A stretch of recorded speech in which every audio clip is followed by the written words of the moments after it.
In this tutorial, we're covering a new feature called door override. Let's take a look at it. So what is a door override?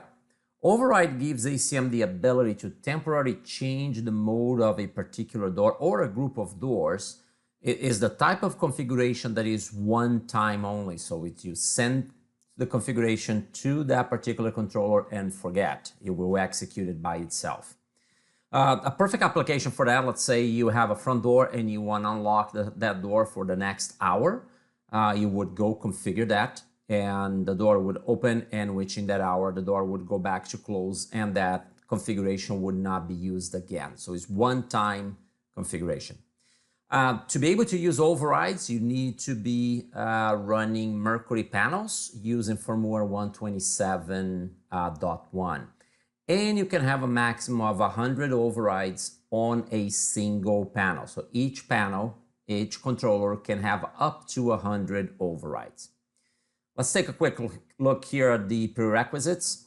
ACM version 5.12.2 or above. Once again, Mercury firmware version 1.27.1 or above is required. If you don't have the firmware installed or in the controller, this functionality will not work. Also, does not require any extra license. Override is part of the basic ACM version 5.12.2. Now let's go ahead and take a look on the ACM side. Here's my ACM system. I'm already logged in, so let's go ahead and check that. So first thing you should do, just to make sure that this override functionality will work, is go to Appliance under Setup and Settings, go into About, make sure that your version is 5.12.2 or above, and then go to the panel. And in this case, you want to make sure that that panel has the firmware version that you're expecting. So here it is. So here's my panel, and it is running firmware version 127.1. So in this case, this panel would work properly. This second one down here would not, because I have older firmware. So I'd have to go there and just apply a new firmware to it. If you don't know how to apply firmware to ACM, look for other videos that we have here in this system. We provide that information, how to go and flash a controller with the latest firmware. All right, so next step, let's go to Doors. And now I'm going to go ahead and pick a door. In this case, I'm going to use my front door, as I mentioned in the example in the beginning of this video. So I'm going to go ahead and click that. Once you select the door, this is the new button you see here called Override. Go ahead and click on that. This screen comes up. I can go in here, enter a name for this override, how I'm going to call it. The mode, unlock, lock, no access, depending on what you're doing. So I could do unlock if I want to keep, again, my front door unlock for the next hour, the next whatever I need, whatever time I need. Could be today, could be in a specific date. You can go and set up those dates.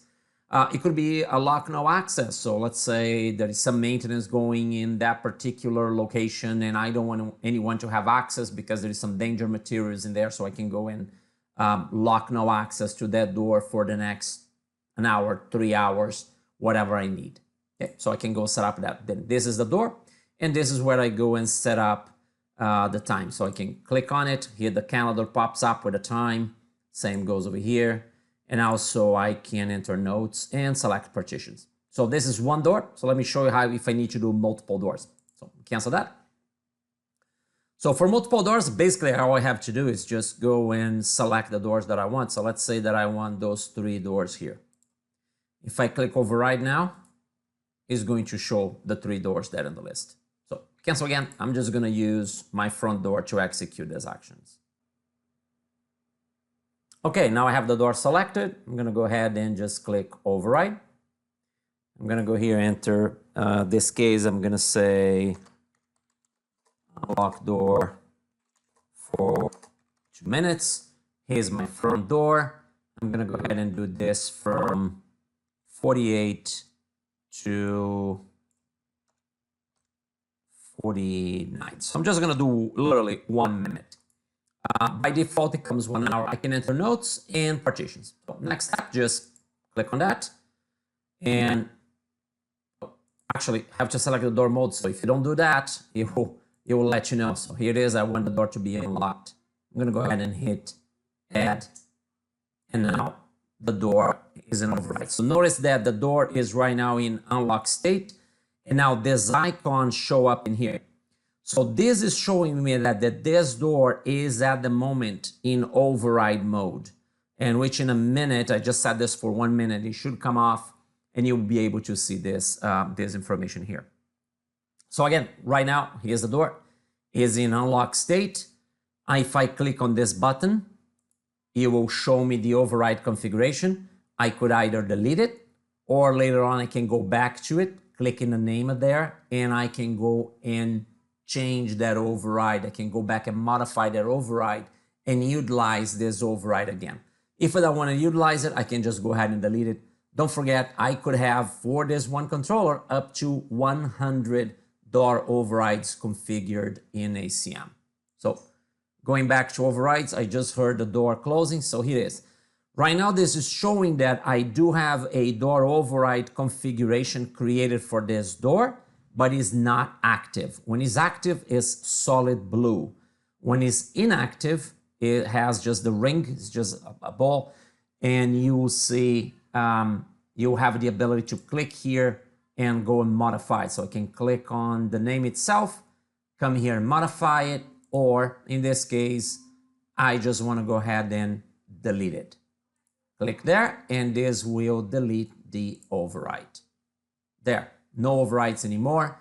If I go back to that door, here's my front door, and no overrides. The door is back to normal. This is how door override works in ACM.